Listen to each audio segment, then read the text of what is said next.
At Arizona State University, we're bringing world-class education from our globally acclaimed faculty to you. Ranked #1 in innovation for 10 consecutive years and #2 among public universities for employability. ASU isn't just ahead of the curve, it's creating new paths to success.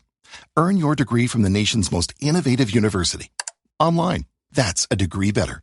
Explore more than 300 undergraduate, graduate, and certificate programs at asuonline.asu.edu. Shalom, amigo, ¿qué tal? Bienvenidos una vez más al programa El Camino de Dios. Les habla el More Joseph, director de Ministerios Jaim. Y para mí es un gusto nuevamente estar con ustedes aquí en PAB 550 en el programa El Camino de Dios, programa que llega a ustedes de parte del Ministerios Jaim, el ministerio conocido como el Árbol de las Vidas. Gracias le damos al Dios de Abraham, al Dios de Isaac, al Dios de Jacob, al Dios y Padre nuestro Señor, Yeshua el Mesías, por bendecirnos con un día más de vida y otorgarnos la oportunidad de poder estar hoy, día 30 de marzo del año 2025, que equivale al día primero del mes de Nisan, de acuerdo al calendario de Hillel. O sea, ha comenzado el mes que se conoce como el mes de la Pascua, que su nombre es Nisan, el mes, y anteriormente se llamaba Aviv. Esto significa que dentro de 14 días, al anochecer, celebramos nosotros, conmemoramos, hacemos memoria de la última Pascua que celebró Yeshua el Mesías con sus discípulos. Y nosotros estaremos haciendo esto en nuestro centro de estudio, en el Centro de Estudios Hebraico El Camino Nazareno, del cual yo soy director. El Centro de Estudios Hebraico El Camino Nazareno se encuentra ubicado en la carretera 511, kilómetro 1.8, en el barrio Real Anón en Ponce. Esto específicamente en el centro comercial Real Anón. Se entra hacia el estacionamiento y en el segundo estacionamiento a mano izquierda usted va a encontrar un edificio pintado de blanco y gris. Dando para la parte posterior hay una cortina azul, allí está nuestra entrada. Le invitamos a visitarnos. Nos reunimos todos los sábados a partir de las 9 de la mañana, donde comenzamos como, lo llamamos como un pisco labi. Hablamos de las escrituras, de textos de la escritura, de temas que nos preguntan los hermanos que nos visitan o que constantemente van a nuestro centro de estudio. Y aclaramos esas dudas y preguntas que surgen y a la vez traemos otros temas. Y a partir de las 10 de la mañana comenzamos nuestras oraciones siguiendo la tradición nazarena y las oraciones que hace el pueblo de Israel desde tiempos inmemorables. Si tiene alguna duda sobre eso, usted va al libro de los Hechos, usted va a encontrar que los discípulos se reunían para hacer las oraciones, y lo dice la palabra en plural. Esto significa que ya para ese tiempo había una estructura de oraciones establecida dentro de la congregación del Mesías en Jerusalén, lo cual nosotros en el centro de estudio hemos podido estudiar y conocer, y con ello lo hemos podido impartir e implantar en nuestro centro de oración, en nuestro servicio de oraciones. Y luego del servicio de oraciones comenzamos, hacemos lectura a la porción de la Torá correspondiente a esa semana, siguiendo la tradición del pueblo de Israel y la tradición nazarena, porque ellos no dejaron de estudiar a Moisés, ni tampoco dejaron de observar los preceptos de Dios, o los preceptos que Dios le había dado a Israel, porque los primeros discípulos eran todos judíos. Incluso los primeros que se volvieron a Dios en esa famosa primera cosecha de la cual se habla en el libro de los Hechos, que hemos discutido en nuestro centro de estudio muchas veces lo que esto significa, todos eran también judíos. Y esto significa que ellos no abandonaron de ninguna forma su identidad judía ni sus creencias ancestrales. Y sabían que con la aparición del Mesías no iba a ocurrir algo que reemplazase del todo lo que había sido revelado, sino que había una renovación de eso que había sido revelado y aquello que había otorgado. Incluso si tiene alguna duda de eso, lea Jeremías 31:31 en adelante y usted se va a dar cuenta de lo que significa el nuevo pacto, tema que vamos a estar tratando hoy con el favor de Dios. Después de la lectura semanal de la porción de la Torá, damos un mensaje, una enseñanza, un estudio específicamente, más bien un estudio, donde le compartimos a los presentes los textos y los comentarios que vamos a estar realizando basados en esa lectura, y terminamos entonces con el partimiento del pan y el vino en memorial del Mesías. Esto lo hacemos todos los sábados en nuestro centro de estudio. Si alguna vez desea visitarnos, puede hacerlo libremente. Le estaremos recibiendo con gusto. Y si alguna vez desea comunicarse, esto no lo acostumbro a hacer en en el programa de radio por experiencias pasadas que había tenido no muy agradables, pero entiendo que tantos años en este programa de radio y personas escuchando y haciéndose preguntas, creo que sería responsable de mi parte compartir mi número de contacto si alguna vez usted desea hacerme una pregunta o preguntarme exactamente cómo se llega o tenga algunas preguntas personales suyas con respecto a los estudios de la Biblia que usted realiza, puede hacerlo. Mi teléfono es el 787-448-2423, 787-448-2423. No es el teléfono del ministerio, es mi teléfono personal. Quiere decir que si usted se quiere comunicar conmigo, le pido por favor que lo haga con mucho respeto. Entonces, en el día de ayer tuvimos la oportunidad de estudiar la porción de la Torá titulada Picudei. Picudei es la última lectura del libro de Éxodo. Quiere decir que este Shabbat pasado terminamos el libro de Éxodo y este próximo Shabbat que vamos a estar comenzando en el nuevo mes de Nisan, que sería el 5 de abril, es la Parashá Vaikra, que es el tercer libro de la Torá. Esto significa que estaríamos comenzando el libro de Levíticos. Para los que primera vez nos escuchan, la palabra Torá en hebreos, lo que usted conoce como Pentateuco, palabra en español que viene del griego. Eh, Su nombre original es la Torá y significa la instrucción o la ley divina para el pueblo de los santos. Y Vaikra comienza en Levíticos 1:1 al 5:26 y termina versículo 1:1, capítulo 1:1 al 5:26. Si tiene una versión cristiana sería al versículo 6:7. La lectura de los profetas es Isaías 43:21 al 44:23 y también leemos los escritos nazarenos Mateo 5:23 al 30.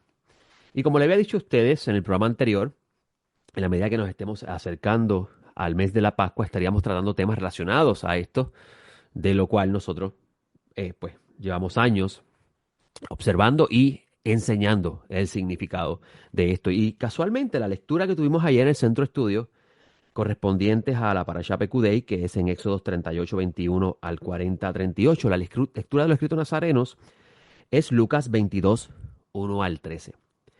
Y hoy voy a aprovechar el programa de radio para hablar de esta lectura con la intención, o mejor dicho, teniendo siempre en cuenta lo que hemos estado compartiendo con ustedes en este programa de radio en los últimos meses, tal vez años, y es con respecto primero al fundamento de entender que los discípulos de Yeshua, los discípulos de Jesús de Nazaret, al igual que Jesús de Nazaret, como también lo experimentó Juan el Inmerso, Yohanan ben Zaharia, que era su nombre hebreo, que usted conoce como Juan el Bautista.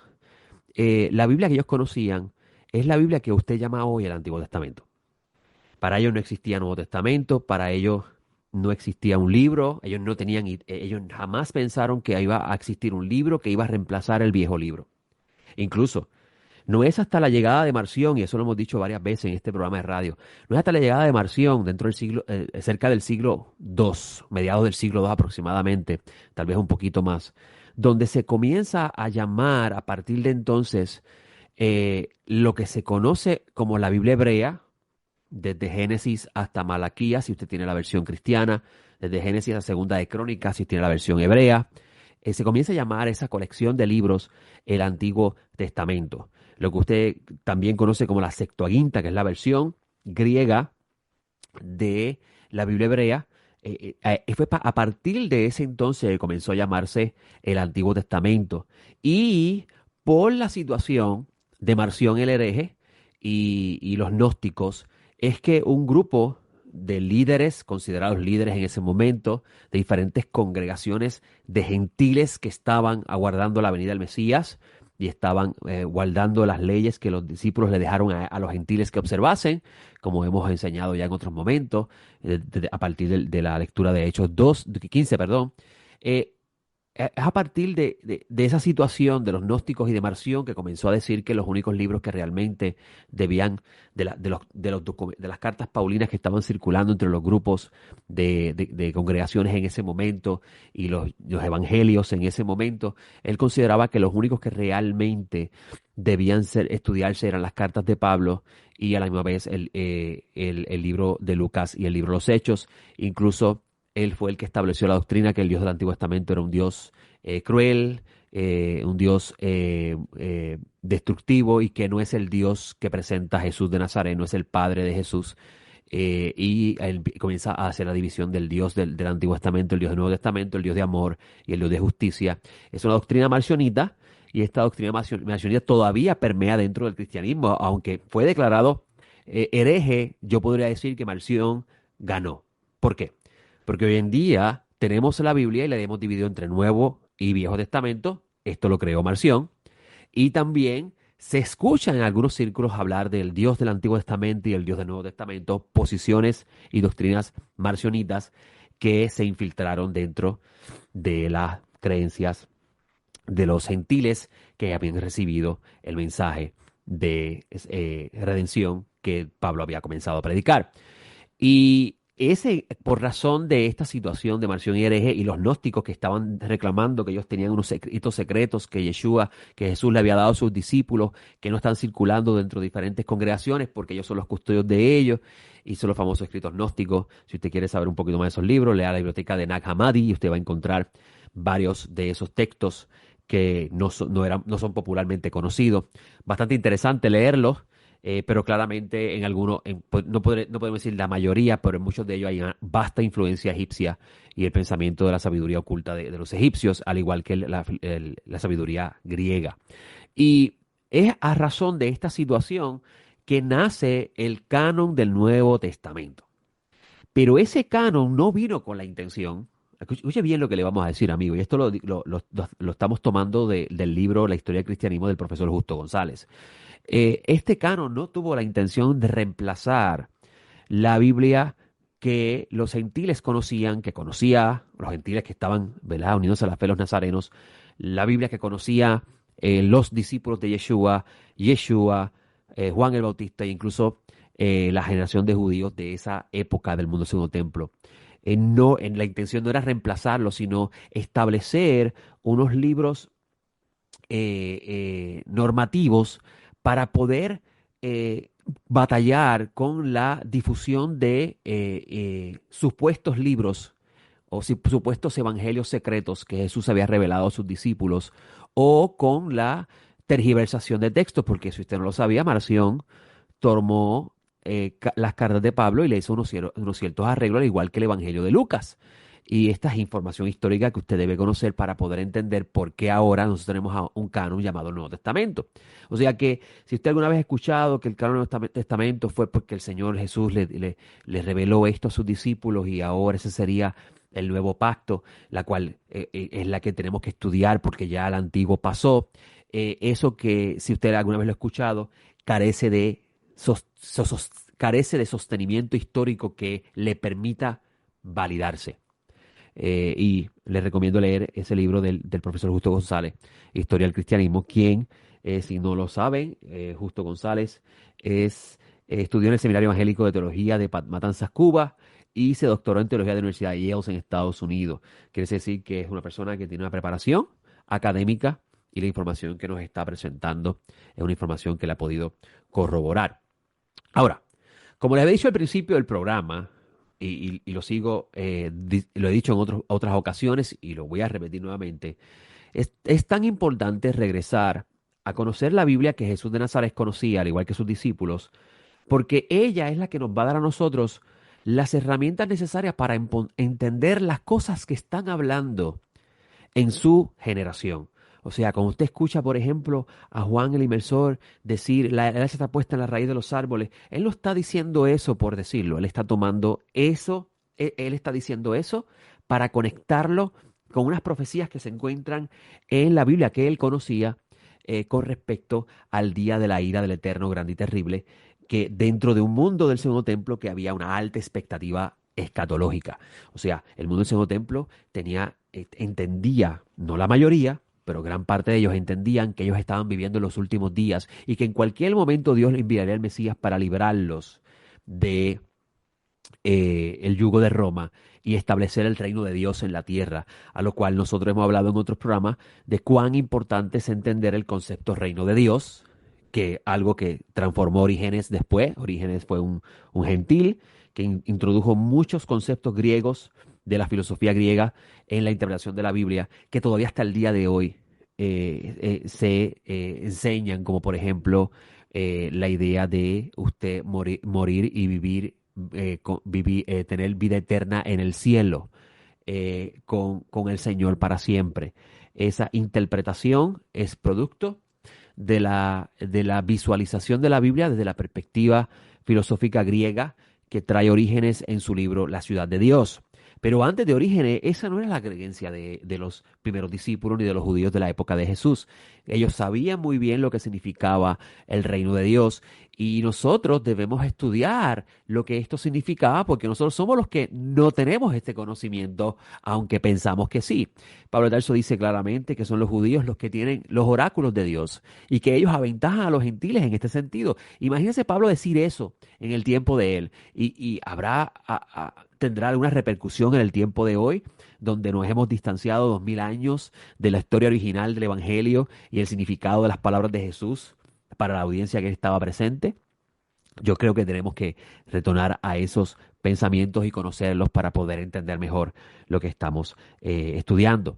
Y y le decía también que al tener una alta expectativa escatológica en esa época y la esperanza de la intervención divina a través del Mesías, que es lo que se aguardaba en ese entonces, incluso si usted tiene alguna duda sobre eso, vaya al Evangelio de Lucas, que es el evangelio que reescribe la historia de Jesús de Nazaret y donde él va a hacer una serie de cambios con respecto a los sucesos que podrían haber pasado, no sucedieron, como por ejemplo en Mateo 24, que después de la destrucción del templo, la tribulación que ellos vivieron en ese tiempo, como lo registra Flavio Josefo en su obra Historia de los Judíos, o Guerra de los Judíos, mejor dicho, usted va a encontrar que en ese periodo del tiempo ocurrió la gran tribulación, la abominación desoladora de la cual Yeshua de Nazaret habló que no volvería a suceder como en esos tiempos. Eh, el Mesías no regresó. Y usted va a encontrar que en Lucas él hace como historiador un arreglo a esa profecía, no diciendo que Jesús falló en su profecía, y nosotros le hemos hablado mucho aquí en este programa, la importancia de entender un versículo clave en el libro el rollo del profeta Isaías, capítulo 60, donde Dios habla de la restauración del reino de Israel, la restauración de Jerusalén y el retorno de todos los exiliados que vuelan por los aires. Sí, eso que Pablo dice en la carta a los Tesalónicas, el Mesías vendrá con voz de arcángel, con trompeta de Dios, y los muertos en él resucitarán primero, y nosotros que hayamos quedado seremos transformados y volaremos con el Señor para siempre. Esas palabras de Pablo de Tarso tienen su origen en los profetas. Y Pablo no estaba hablando de lo que hoy se enseña con respecto a eso, que es que el Mesías secretamente viene por los aires, va a buscar solamente a la iglesia, se los va a llevar para el cielo, mientras los judíos son castigados 7 años por no haber creído en él. Pablo está incluyéndose en esa forma. Nosotros los que quedemos, o sea, Pablo pensaba que en el tiempo de él eso iba a ocurrir. Y Pablo está hablando del retorno del Mesías y el fin del exilio, el establecimiento del reino de Dios, de los cuales los gentiles que en el tiempo de Pablo aguardaban esa esperanza y creían en el evangelio que él predicaba, podrían experimentar. A lo cual Lucas, al conocer por la historia de que él está viviendo, que el Mesías no regresa, él dice que inmediatamente después de la destrucción del templo de Jerusalén, comenzaría la era de los gentiles. Cosa que usted no va a encontrar en Marcos, no va a encontrar en Mateo. Pero no solamente eso, es en Lucas donde usted va también a encontrar cómo unas personas que creían que Yeshua era el Mesías, eso está en el capítulo 24, versículo 13 en adelante, decían: nosotros esperábamos que él era el que iba a libertar a Israel, pero además de todo esto, ya es el acontecer de 3 días de que acontecieron, ya han pasado 3 días desde que acontecieron todas estas cosas. Esto es bien interesante. La expectativa del pueblo, que no es falsa. Yo he escuchado personas que enseñan decir, los judíos no entendían el mensaje de Jesús. Jesús no venía a establecer, restaurar el reino de Israel, ni establecer el reino eterno de Dios en la tierra. Jesús vino a llevarnos al reino de Él, que es en el cielo, porque malinterpretan las palabras de Jesús cuando Jesús dice, mi reino no es de este mundo. Cuando usted escucha la palabra mundo en ese texto y va al texto griego y lo que esa palabra, el pensamiento conceptual judío de esa palabra en griego, usted va a entender que él se está refiriendo a esta era, a este olam, a esta creación. sino a la que viene.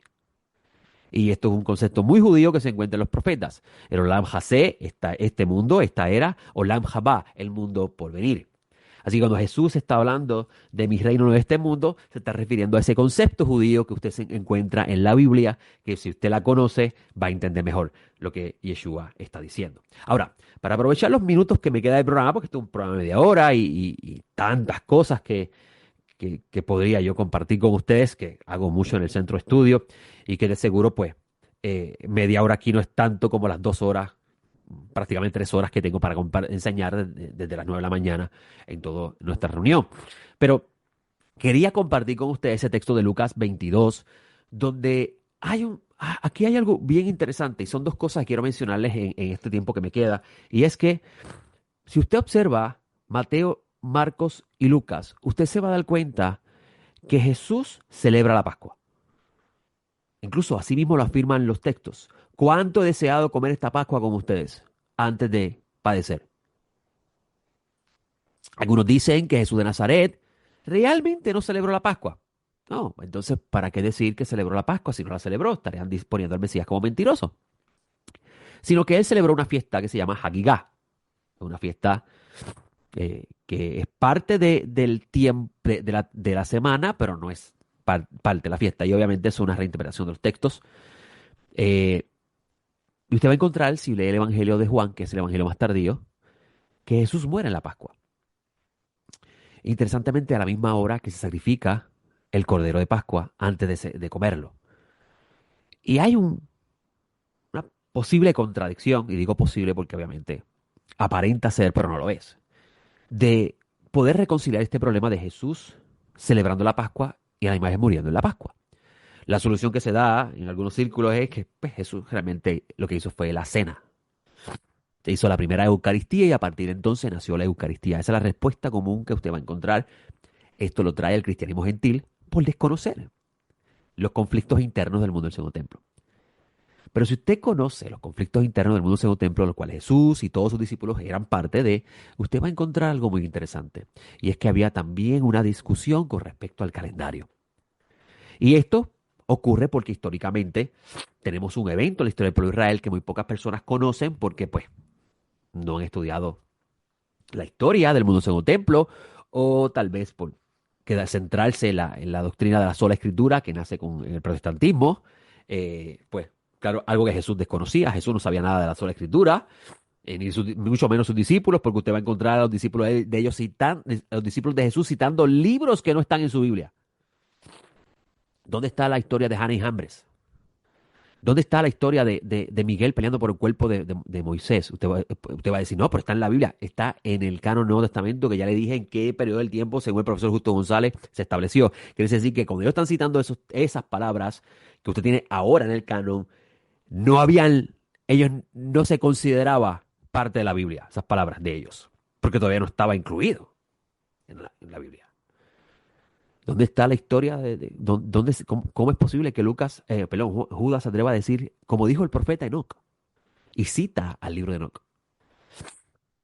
Le digo esto porque conocer estas interioridades del mundo del segundo templo me da mucho mejor a entender las palabras de Jesús. Y en la historia que luego se va a convertir en Hanukkah, que usted va a leer en el Evangelio de Juan, es el fundamento el problema del calendario en el mundo del Segundo Templo.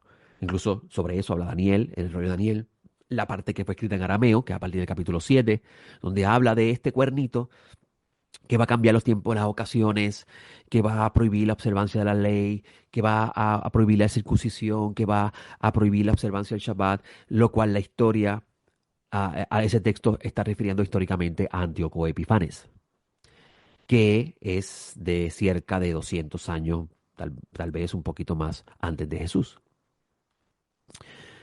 Y ya para este tiempo del Segundo Templo había una discusión con respecto al calendario. ¿Cuál era el calendario bíblico real?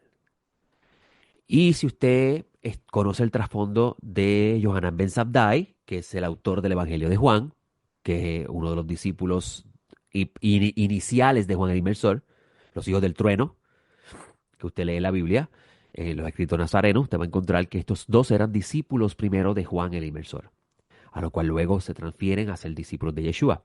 Y uno de estos discípulos, Yohanan Ben Zakkai, si era discípulo de Juan el Inmersor, pues claramente tiene una visión del calendario bien diferente, porque Juan el Inmersor tuvo directa influencia con el grupo sectario, así es que se conoce académicamente, que eh, preservó los rollos del Mar Muerto. Y en esos rollos es que se habla de ese calendario. Y por eso que usted va a encontrar que si Jesús muere por los pecadores, Jesús tiene que morir en el día de los pecadores. Y si Jesús celebra la Pascua, la va a celebrar en el día de los justos. Y ahí usted reconcilia ese problema.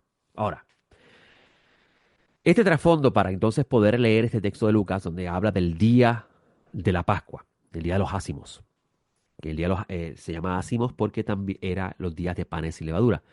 Y bíblicamente esto significa que una vez que se celebrara la Pascua, a partir de ese entonces, por 7 días no se podía comer pan leudado, en conmemoración del éxodo de Egipto, lo cual Yeshua con sus discípulos se sienta en la mesa y hay un cordero, y no es él, hay un cordero en la mesa. ¿Por qué? Porque la Biblia nos dice que la Pascua es el cordero. Y usted va a encontrar que dice el Mesías que allí hay, y es interesante esto, el versículo 10 del capítulo 22 de Lucas, porque dice, y le saldrá al encuentro en la ciudad un hombre con cántaro de agua. Eso es un hebraísmo que apunta claramente a en casa de quién él va a celebrar esa Pascua. Y pues eso es tema para otro momento, no tengo tiempo para eso hoy. Pero es interesante que Yeshua dice, yo quiero reunirme con ustedes a comer la Pascua, quiere decir que en la mesa había un cordero. El hecho de que no se haga énfasis al animal no significa que no lo había. Recuerde que los evangelios tienen una intención de transmitir un mensaje. Y detrás de esa intención va a estar con esa intención en mente es que va a estar escrito de la forma que está escrito.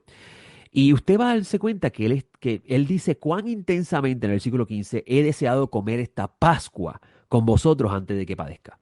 Yeshua, o sea, enfatiza que él va a comer la Pascua. No como algunos dicen, no, esto fue una Eucaristía, una cena especial, que solamente había pan y vino, y eso es lo que ahora la iglesia tiene que hacer. No, Yeshua está haciendo referencia al libro de Éxodo y el mandamiento establecido por Dios de que todos los hijos de Israel deben celebrar la Pascua en su tiempo señalado, a lo cual Yeshua es parte del pueblo, porque Yeshua es judío, hijo de Israel, circuncidado el octavo día y observador de las leyes divinas, de lo cual él hace un gran énfasis que no vino a eliminar. Entonces, él se sienta con sus discípulos a comer la Pascua y dice en el versículo 16, porque os digo que no la comeré más hasta que se cumpla en el reino de Dios. Mire qué interesante. Yeshua parece exponer la idea de que la cena de Pascua está bien relacionado al famoso banquete mesiánico del cual él va a hablar en otras parábolas. Le digo banquete mesiánico porque así se conoce en el mundo del pueblo de Israel. Y cuando le digo banquete mesiánico me le refiero a la gran fiesta de celebración que se conoce como las bodas del Cordero. Y él parece decir que esto va a volver a suceder, pero cuando ocurra en el reino de Dios. Y yo le he dicho en otras veces en el programa que era el reino de Dios para Jesús. Tenemos que entender eso para poder entender a qué él está aludiendo. Pero no solamente eso, que si usted sí continúa leyendo, usted va a encontrar que él dice, y tomando una copa, la copa de la redención, después de dar gracias, dijo, tomad esto y repartidlo entre vosotros. Y miren qué interesante, para que usted vea que el mundo judío y sus interioridades hay que conocerlos para poder entender esto. ¿Por qué le estoy diciendo esto? Si usted va al precepto original, el mandamiento original de la Pascua que Dios establece, que está narrado en el libro de Éxodo y se reafirma en el capítulo 23 de Levítico, ningún lugar hay una orden de parte de Dios de tener copas de vino en la mesa. Pero ya para el tiempo del segundo templo, documentos pertenecientes a esa época nos dicen que parte de la cena de Pesaj, donde había cordero, panes ácimos, hierbas amargas, se incluían unas copas en conmemoración de la redención que Dios habría de traer en el futuro al pueblo de Israel. y de la redención pasada. Y a una de estas copas, Yeshua hace alusión cuando levanta la copa y entonces él, después de dar gracia, dice que no va a volver a tomarlo más hasta que se cumpla, o mejor dicho, hasta que venga el reino de Dios. Mire qué interesante, primero dice, no la comeré más hasta que se cumpla al reino de Dios, se refiere a la Pascua, y con respecto a la copa dice, no la beberé más hasta que venga el reino de Dios. Y vuelvo a la pregunta que he hecho en este programa a lo largo del tiempo, que era el reino de Dios para ellos.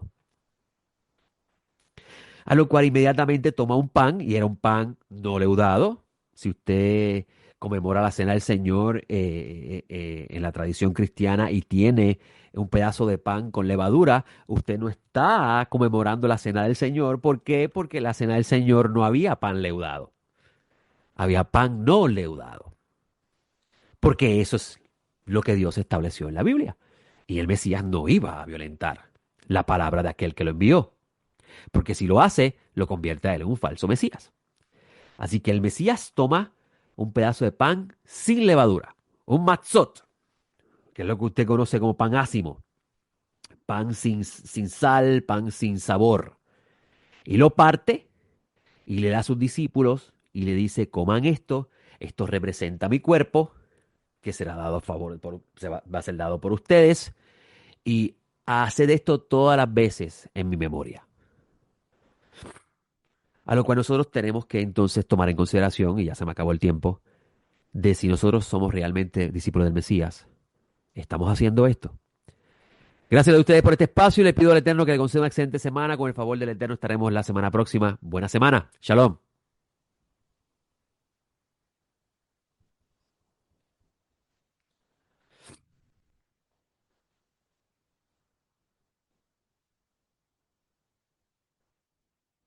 At Arizona State University, we're bringing world-class education from our globally acclaimed faculty to you.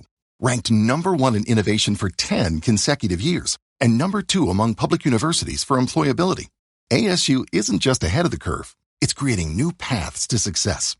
Earn your degree from the nation's most innovative university. Online. That's a degree better. Explore more than 300 undergraduate, graduate, and certificate programs at asuonline.asu.edu.